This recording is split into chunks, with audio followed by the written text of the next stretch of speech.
सभी शिक्षक साथियों को मेरा नमस्कार। साथियों, मेरे YouTube चैनल में आप सभी का एक बार फिर से स्वागत है। साथियों, आज की वीडियो आप सभी लोगों के लिए बहुत ज़्यादा महत्वपूर्ण है क्योंकि ये हमारी शिक्षक डायरी के संबंध में है। शिक्षक डायरी के उपयोग हेतु किस तरह से शिक्षक डायरी का उपयोग करना है, शिक्षा महानिदेशक का एक आदेश आया है। आज की इस वीडियो में हम यही जानेंगे कि शिक्षा महानिदेशक का आदेश है वो क्या है, कैसे और हमें कहां से मिलेगी शिक्षक डायरी, यानी हमें शिक्षक डायरी कैसे मिलेगी और कहां से मिलेगी, इस आदेश में बताया गया है। और इसके साथ साथ ये भी बताया गया है कि शिक्षक डायरी का उपयोग हमें कैसे करना है। तो पूरी डिटेल्स आज की इस वीडियो में हम जानेंगे।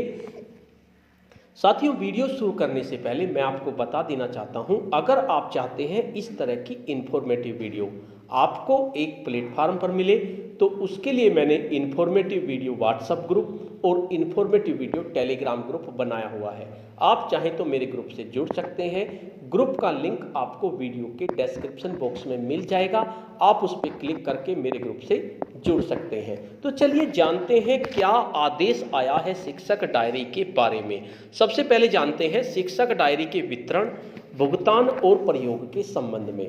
शिक्षकों को योजनाबद्ध ढंग से शिक्षण कार्य करने के उद्देश्य से विशेषज्ञ संस्थाओं के सहयोग से शिक्षक डायरी का विकास किया गया है, यानी कि शिक्षक डायरी का विकास किया गया है जो पाठ्य पुस्तक अधिकारी कार्यालय उत्तर प्रदेश द्वारा आबद्ध मुद्रकों या प्रकाशकों के माध्यम से मुद्रित कराकर शीघ्र ही समस्त जनपदों को उपलब्ध कराई जा रही है। यानी समस्त जनपदों को जल्द ही आपको शिक्षक डायरी मिलने वाली है। तो इसमें सबसे पहला तो सवाल यही होता था शिक्षकों का, क्या हमें डायरी विभाग से मिलेगी या हमें खरीदनी पड़ेगी। तो सबसे पहली बात तो यही है कि ये हमें विभाग से मिलेगी। उसके बाद शिक्षक डायरी के भुगतान हेतु धनराशि राज्य परियोजना कार्यालय द्वारा पूर्व में ही आपको हस्तांतरित की जा चुकी है, यानी इसकी धनराशि का भी आवंटन हो चुका है। ये आपको जल्द ही उपलब्ध हो जाएगी जिससे आपको शिक्षक डायरी खरीदनी है। उक्त के संबंध में आपको निम्नवत निर्देश दिए गए हैं। पाठ्य पुस्तक अधिकारी कार्यालय द्वारा आबद्ध मुद्रकों प्रकाशकों द्वारा जनपद स्तर पर आपूर्ति की गई शिक्षक डायरियों की संख्या और गुणवत्ता का सत्यापन राष्ट्रीयकृत पाठ्य पुस्तकों की भांति ही किया जाएगा। जैसे आपकी पाठ्य पुस्तकों का वितरण होता है, उनका सत्यापन होता है, इसी तरह से ही शिक्षक डायरी का भी सत्यापन किया जाएगा। आगे देखते हैं संबंधित प्रकाशकों को, जो सब प्रकाशक हैं जो शिक्षक डायरी छाप रहे हैं, शिक्षक डायरी के दिए गए क्रयादेश और आपूर्ति के आधार पर नियमानुसार भुगतान की कार्रवाई की जाए। यानी जो प्रकाशक आपकी डायरी का छाप रहे हैं उनको भुगतान की कार्रवाई की जाए। जनपदों में शिक्षक डायरी की आपूर्ति प्राप्त होने के 15 दिवस के अंदर समस्त शिक्षकों, शिक्षा मित्रों, अनुदेशकों को उपलब्ध कराना सुनिश्चित किया जाए। यानी जब जनपदों में शिक्षक डायरी की आपूर्ति हो जाएगी उसके 15 दिन के अंदर अंदर सभी शिक्षकों को, सभी शिक्षा मित्रों को और सभी अनुदेशकों को शिक्षक डायरी को उपलब्ध कराना सुनिश्चित करना है। उसके साथ साथ क्या दिया गया है, यह निश्चित किया जाए कि समस्त शिक्षकों, शिक्षा मित्रों, अनुदेशकों द्वारा साप्ताहिक शिक्षण योजना तैयार कर शिक्षक डायरी में अंकित की गई है या नहीं की गई है। उसके बाद अनुश्रवण की बात आती है, या उसके बाद अनुश्रवण किया जाएगा कि क्या शिक्षक और शिक्षा मित्र और अनुदेशक साप्ताहिक शिक्षण योजना तैयार कर रहे हैं या नहीं कर रहे हैं। साप्ताहिक शिक्षण योजना से मतलब है हमारा कि सप्ताह में किस तरह से आपको ये तैयार करनी है। इसके बारे में भी मैं एक अलग से वीडियो बनाऊंगा। मैं एक डायरी के माध्यम से आपको समझाऊंगा किस पेज पर किस कॉलम में आपको क्या लिखना है। उसके लिए आपको इंतजार करना पड़ेगा। 1-2 दिन में मैं आपको शिक्षक डायरी उपलब्ध करा दूंगा, उसकी वीडियो आपको उपलब्ध करा दूंगा। तदनुसार उसके द्वारा शिक्षण अधिगम प्रक्रिया को क्रियान्वित किया जाए। अच्छा, उसके बाद प्रधानाध्यापक द्वारा शिक्षक डायरी के प्रयोग की नियमित समीक्षा की जाए। यानी जो शिक्षक डायरी का उपयोग होगा उसकी प्रधानाध्यापक को समीक्षा करनी है। यानी प्रधानाध्यापक को देखना है कि उसके शिक्षक जो हैं वे शिक्षक डायरी बना रहे हैं या नहीं बना रहे हैं, तथा शिक्षकों, शिक्षा मित्रों, अनुदेशकों को इनके सही उपयोग के लिए अपेक्षित मार्गदर्शन भी प्रदान किया जाए। और प्रधानाध्यापक अपेक्षित मार्गदर्शन प्रदान करेंगे। इसका मतलब सीधा सा ये नहीं है कि प्रधान अध्यापक को ये काम करना है। बहुत से विद्यालय में प्रधान अध्यापक बुजुर्ग हैं या उनको इस बारे में ज़्यादा नहीं पता, तो जरूरी नहीं कि प्रधान अध्यापक ही निर्देश दें या बताएं कि किस तरह से उपयोग करना है। अगर आप जानते हैं तो आप अपने प्रधान अध्यापक को भी बता सकते हैं। हम सभी को मिलकर काम करना है। साथियों, अगर आपके प्रधान अध्यापक नहीं जानते तो आप उनको बताइए। उसके बाद SRG और ARG, उसके बाद दौर शुरू होगा भ्रमण का। जो SRG सदस्य हैं और ARG सदस्य हैं वे विद्यालय में भ्रमण करेंगे और विद्यालय में भ्रमण करने के बाद वे शिक्षक डायरी पर विशेष ध्यान देंगे।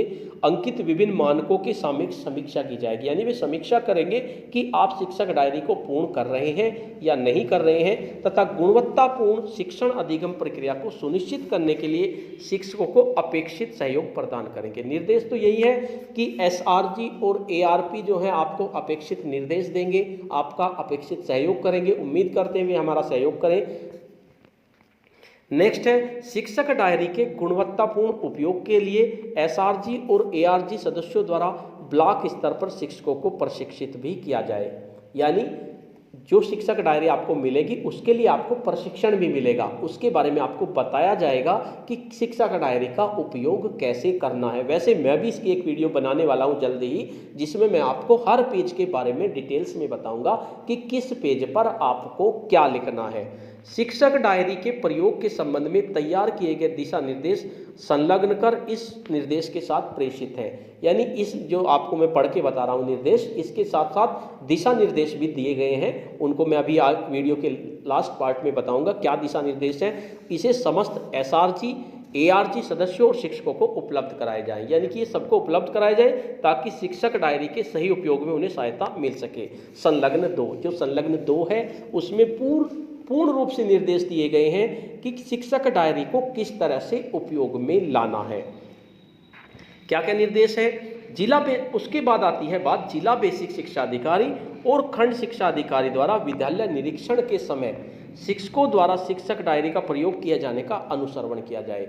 यानी जो जिला बेसिक शिक्षा अधिकारी हैं और खंड शिक्षा अधिकारी हैं उसके बाद वे अनुसरण करेंगे, देखेंगे कि शिक्षक डायरी का उपयोग कर रहे हैं या नहीं कर रहे हैं। उक्त के संबंध में निर्देशित किया जाता है कि उक्तानुसार कार्रवाई सुनिश्चित करें तथा व्यय का विवरण PMS पोर्टल पर संबंधित मद में अपलोड करना सुनिश्चित करें। यानी कि उनको निर्देश दिया गया है कि शिक्षक डायरी को खरीदकर मद का विवरण आप अपलोड कीजिए। आज्ञा से महानिदेशक स्कूल शिक्षा उत्तर प्रदेश। तो साथियों, महानिदेशक स्कूल शिक्षा उत्तर प्रदेश का ये आदेश आया है। अब मैं बताता हूं संलग्न में जो आपको निर्देश दिए गए हैं किस तरह से आपको शिक्षक डायरी का उपयोग करना है, उसके बारे में मैं आपको बताता हूं। जो संलग्न है, जो जिसमें पूरे निर्देश दिए गए हैं, वो संलग्न 2 है, शिक्षक डायरी के प्रयोग संबंधी दिशा निर्देश। यानी कि आपको शिक्षक डायरी का किस तरह से उपयोग करना है। प्रदेश के समस्त प्राथमिक व उच्च प्राथमिक विद्यालयों के शिक्षकों के प्रयोग हेतु एक शिक्षक डायरी विकसित की गई है। शिक्षक इस डायरी का उपयोग प्रभावी शिक्षण योजना बनाने में करेंगे। यानी शिक्षकों को प्रभावी शिक्षण योजना बनानी है। साथ ही इस डायरी में अकादमिक रिसोर्स ग्रुप के सदस्य यानी ARP जो होंगे आपके द्वारा विभिन्न मुख्य मानकों के आधार पर विद्यालय का प्रदर्शन और शिक्षण योजना की प्रगति के सापेक्ष वास्तविक स्थिति के संबंध में टिप्पणी भी अंकित की जाएगी। यानी कि जैसे ही ARP आपके विद्यालय में अनुसरण करने के लिए आएंगे तो वे इस डायरी में आपके विभिन्न मानकों के आधार पर आपके विद्यालय के प्रदर्शन के बारे में बताएंगे, किस तरह का आपके विद्यालय का फिलहाल प्रदर्शन है और किस वास्तविक स्थिति आपकी क्या है। तो बहुत इंपॉर्टेंट डॉक्यूमेंट्स है हमारे लिए शिक्षक डायरी। तो साथियों, शिक्षक डायरी को हमें मेंटेन करना होगा, बहुत अच्छी तरह से मेंटेन करना होगा। शिक्षक डायरी के प्रयोग के संबंध में दिशा निर्देश निम्न है। यानी शिक्षक डायरी के प्रयोग के संबंध में ये दिशा निर्देश दिए गए हैं। नंबर 1 है अध्यापक का संक्षिप्त परिचय। सबसे पहले पेज पर तो अध्यापक का संक्षिप्त परिचय आएगा। इसके अंतर्गत अध्यापक स्वयं के संबंध में विभिन्न जानकारियां दर्ज करेंगे। वे जानकारी सटीक होनी चाहिए, सही होनी चाहिए, गलत जानकारी आपको नहीं दर्ज करनी। दूसरा है शिक्षण योजना एक दृष्टि में। दूसरे पेज पर है आपका शिक्षण योजना एक दृष्टि, ये नाम है उस पेज का। यह मुख्यतः क्या चीज है? ये आपके द्वारा बनाई गई साप्ताहिक शिक्षण योजनाओं के बारे में है। यानी आपने सप्ताह के लिए क्या क्या शिक्षण योजना बनाई, उनकी एक तरह से इंडेक्स है, यानी जिससे आपका इसी पेज से पता चल जाए कि आपने पूरे सप्ताह में क्या क्या शिक्षण योजनाएं बनाई हैं। यह एक प्रकार से आपकी शिक्षण योजनाओं का इंडेक्स है, इसलिए इसे शिक्षण योजना एक दृष्टि कहा गया है। यह आपका साप्ताहिक होता है। यह साप्ताहिक तौर पर भरी जाएगी, यानी आपको सप्ताह में एक बार भरनी है। पूरे सप्ताह की आपको कार्यकारिणी इसमें लिखनी है। इसमें आप दिए गए बिंदु के आधार पर अपनी शिक्षण योजनाओं के संबंध में कुछ मुख्य जानकारी दर्ज करेंगे। इसका मुख्य उद्देश्य है कि एक ही नज़र में अंदर के पन्नों के बारे में पता चल जाए कि आपने कौन कौन सी शिक्षण योजनाएं इसमें डाली हैं, इस सप्ताह में क्या आपको करना है, वो सारी आप इसमें डिटेल्स देंगे। इसमें कॉलम होंगे, इसमें माह वाले कॉलम में जो आपको माह का नाम लिखना है, और सप्ताह वाले कॉलम में संबंधित माह के उस सप्ताह की संख्या लिखेंगे। मान लें माह का कॉलम है आपका, उसके बाद सप्ताह एक महीने में या तो 5 सप्ताह होते हैं या आपके 4 सप्ताह होते हैं। सप्ताह की संख्या लिखेंगे आप 1 2 3 4 इस तरह से आप लिख देंगे। लेकिन इसमें आपका एक ध्यान रखना है, यदि माह के आखिरी सप्ताह में, जो आपका आखिरी सप्ताह होगा माह का, 7 से कम दिन है, भाई 7 से कम ही दिन होंगे, पूरे 5 का तो नहीं, 6 दिन का तो नहीं होगा, लेकिन 3 या 3 से अधिक है, 7 से तो कम है लेकिन 3 या 3 से अधिक है, तो उसे उसी माह में गिना जाएगा, यानी उसी माह में आपको उसे गिना जाएगा। और यदि आखिरी सप्ताह के दिनों की संख्या 3 से कम है, मान लीजिए 2 है, यानी 28 तारीख को आपका सप्ताह खत्म हो गया और फिर 2 दिन बचे आपके, तो उसे अगले सप्ताह के प्रथम सप्ताह के रूप में लिखा जाएगा। ये आपको ध्यान रखना है। जैसे सितंबर 2020 के आखिरी सप्ताह में 3 दिन है, तो इसे सितंबर 2020 के 5वें सप्ताह के रूप में गिना जाएगा, और यह सप्ताह 28 सितंबर से 3 अक्टूबर तक होगा। ऐसी स्थिति में अक्टूबर 2020 का पहला सप्ताह जो होगा वो 5 अक्टूबर से प्रारंभ होगा, यानी अक्टूबर का पहला सप्ताह जो है 5 अक्टूबर से प्रारंभ होगा। यह व्यवस्था मात्र इस शिक्षक डायरी में सूचनाओं को दर्ज करने के लिए की गई है। यानी आपको सप्ताहों का ध्यान रखना है, सप्ताह 1 2 3 4, अगर 3 से ज़्यादा आपके हैं दिन तो उसी सप्ताह में, उसी माह में गिन लीजिए, वरना अगले माह में आप गिन लीजिए। कार्य करने हेतु अनुमानित कालांशों की संख्या, इसमें कॉलम है कार्य करने हेतु अनुमानित कालांशों की संख्या। इसमें भी आप संख्या लिखेंगे जो शिक्षण योजना को पूर्ण करने के लिए आवश्यक है, यानी वो शिक्षण योजना आपकी 1 कालांश में पूरी हो रही है या आपकी 2 में पूरी हो रही है, उसके लिए इसे आप संख्या में लिखेंगे, जैसे 1 2 3 आदि कुछ भी लिख सकते हैं आप। जिस दिन शिक्षक साप्ताहिक तौर पर अपनी शिक्षण योजनाएं बनाएंगे उसी दिन वे यहाँ भी मुख्य सूचनाओं को दर्ज करेंगे, यानी यहाँ पर जिस दिन साप्ताहिक तौर पर अपनी शिक्षण योजना बना लेंगे उसी दिन यहाँ इसे भी दर्ज करेंगे और अपने हस्ताक्षर करेंगे कि इसे मैं 3 दिन में इस पाठ को मैं कंप्लीट करूँगा, यानी इस शिक्षण योजना को मैं 3 दिन में कंप्लीट करूँगा, तो वहाँ पर उसे लिख देंगे। प्रधानाध्यापक इस शिक्षण योजनाओं की समीक्षा करने के पश्चात अपने हस्ताक्षर करेंगे, और फिर प्रधानाध्यापक को हस्ताक्षर करने हैं इस पर समीक्षा करने के लिए। इसका उद्देश्य है कि प्रधानाध्यापक साप्ताहिक तौर पर सभी शिक्षकों की शिक्षण योजना को देखें और उन पर अपने सुझाव दें। अब बात आती है शिक्षण योजना का प्रारूप। इसके प्रारूप के बारे में मैंने आपको बता भी दिया है। बहुत सारी शिक्षण योजना मैंने अपने चैनल में अपलोड करी हैं जो आपके बहुत ज़्यादा काम आने वाली हैं। मैं कोशिश करूंगा कि अपने चैनल पे ज़्यादा से ज़्यादा शिक्षण योजना अपलोड कर दूं जिससे कि आपको उनसे मदद मिल सके। इसके अंतर्गत लेकिन उसके लिए आपको मेरी मदद करनी पड़ेगी। अगर आपके पास बेहतर शिक्षण योजना है तो आप मुझे भेजिए, मैं उसको अपने चैनल पे अपलोड करूंगा जिससे ज़्यादा से ज़्यादा शिक्षकों को इसका फ़ायदा हो सके। नेक्स्ट आता है शिक्षण योजना का प्रारूप और विवरण। ये प्रारूप मैं आपको बता चुका हूँ, ये आपको ध्यानाकर्षण मॉड्यूल में मिल जाएगा और शिक्षण संग्रह मॉड्यूल में मिल जाएगा, और इसके प्रारूप के संबंध में मैंने एक वीडियो भी बनाई हुई है, आप उस वीडियो को भी देख सकते हैं।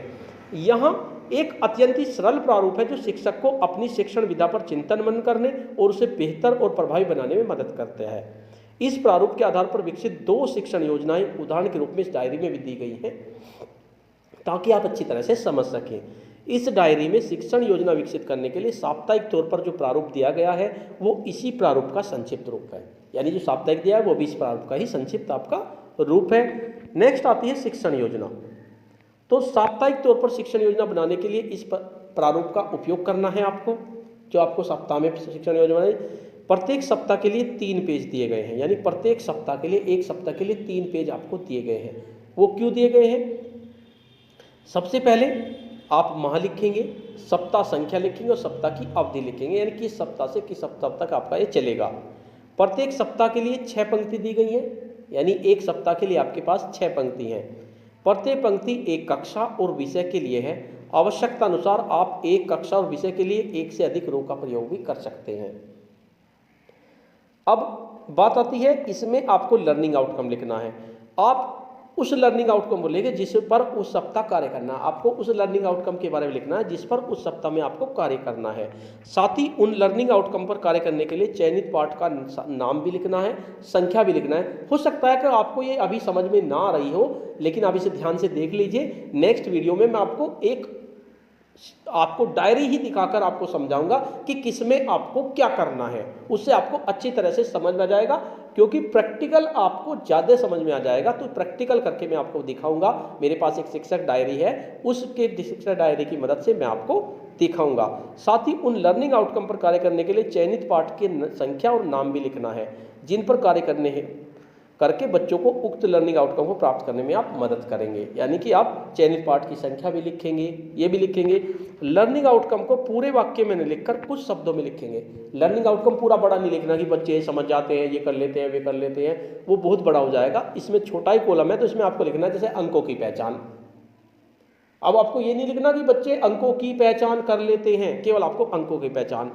2 अंकों का हासिल का जोड़, बिना मात्रा के शब्द पढ़ना, छोटे अनुच्छेद पढ़कर उन पर आधारित प्रश्नों को जवाब देना। इस तरह के छोटे छोटे लर्निंग आउटकम आपको इसमें लिखने हैं। आपको पूरे सप्ताह के लिए विभिन्न कक्षाओं के विभिन्न विषयों की शिक्षण योजना बनानी है, विभिन्न कक्षाओं के विभिन्न विषयों की।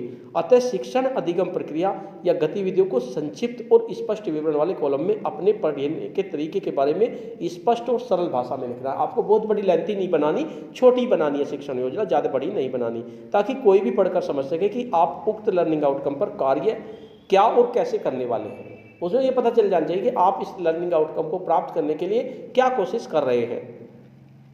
योजना बनाते समय उसमें लगने वाले कालांशों को आप ध्यान में रखेंगे।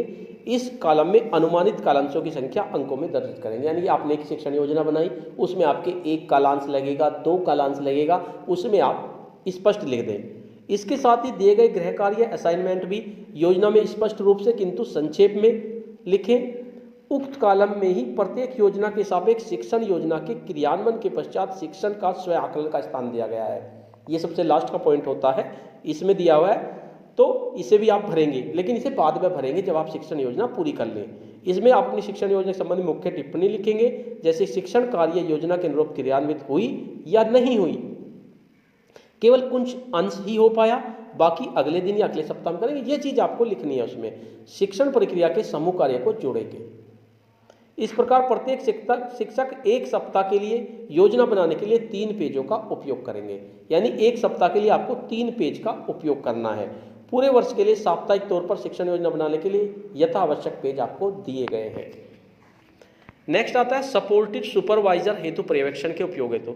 इस डायरी में आपको सपोर्टिव सुपरवाइजर के पर्यवेक्षण के लिए भी कॉलम दिए हुए हैं, पेज दिए हुए हैं सबसे लास्ट में। यह मुख्यतः अकादमिक रिसोर्स पर्सन जो ARP आपके विद्यालय में आएंगे, SRG द्वारा विद्यालय भ्रमण के दौरान प्रयोग में लाया जाएगा। इससे वे भ्रमण के दौरान विभिन्न मुख्य मानकों के आधार पर विद्यालय की प्रदर्शन और शिक्षण योजना की प्रगति के सापेक्ष वास्तविक स्थिति संबंधी टिप्पणी भी दर्ज करेंगे। वे आपके विद्यालय का प्रदर्शन कैसा है इसको दर्ज करेंगे। इसके साथ साथ शिक्षण योजना की प्रगति के सापेक्ष वास्तविक स्थिति क्या है उसको वे दर्ज करेंगे। इसमें प्रत्येक पेज पर 5 ARP और SRG सदस्यों की टिप्पणी दर्ज करने का प्रावधान है। यानी प्रत्येक पेज में 5 का है, यानी 5 आपके विद्यालय में आ सकते हैं एक सप्ताह में। सामान्य तौर पर 1 माह के लिए 1 प्रारूप का प्रयोग करना है, यानी कि 1 माह में 5 दे रखिए। ज़्यादा सप्ताह में 1 ही बार आएंगे, इससे ज़्यादा तो नहीं आएंगे। तो 1 माह के लिए 1 पेज का आपको उपयोग करना है। अगले माह के लिए नए प्रारूप का प्रयोग करना है। सर्वप्रथम सपोर्टिव सुपरवाइजर विद्यालय भ्रमण का दिनांक अंकित करेंगे। प्रमुख कार्य वाले कॉलम में वे क्षेत्र और कार्य लिखे जाएंगे जिनका अवलोकन सपोर्टिव सुपरवाइजर को करना है। प्रमुख कार्य में वे लिख देंगे जिनको उन्हें देखना है तथा उनकी प्रगति संबंधी अपनी टिप्पणी दर्ज करनी है। इसलिए यह आवश्यक है कि सपोर्टिव सुपरवाइजर उन क्षेत्रों में कार्यों को अच्छी तरह से पढ़ व समझ ले। प्रत्येक क्षेत्र में कार्यों का विवरण भी दिया गया है, अतः ये स्पष्ट है। अंत में सपोर्टिव सुपरवाइजर उस तिथि के भ्रमण के आधार पर यदि कोई विशेष टिप्पणी है तो उसको ये लिख देंगे। तो इस तरह से ये पूरी शिक्षण योजना मैंने आपको बता दी। ये डायरी के बारे में क्या क्या डायरी में दिया गया है। लेकिन अगर आप चाहते हैं कि मैं आपको एक डायरी का प्रारूप दिखाकर उसमें बताऊं कि किस तरह से किस कॉलम में क्या भरना है, तो उसके लिए आपको इंतजार करना पड़ेगा। इसके साथ साथ मेरे वीडियो पे कमेंट्स कीजिए अगर आप चाहते हैं। अगर आप चाहेंगे तो मैं वीडियो जरूर बना दूंगा। तो साथियों, आपको ये वीडियो कैसी लगी? अगर आपको ये वीडियो अच्छी लगी तो इस वीडियो को लाइक कीजिए, शेयर कीजिए और वीडियो पे कमेंट्स कीजिए। और अगर आप मेरे चैनल पर नए हैं तो चैनल को सब्सक्राइब कर लीजिए तथा इसके साथ साथ बेल के आइकन को प्रेस कर दीजिए, जिससे कि आपको नेक्स्ट वीडियो का नोटिफिकेशन मिल सके। धन्यवाद।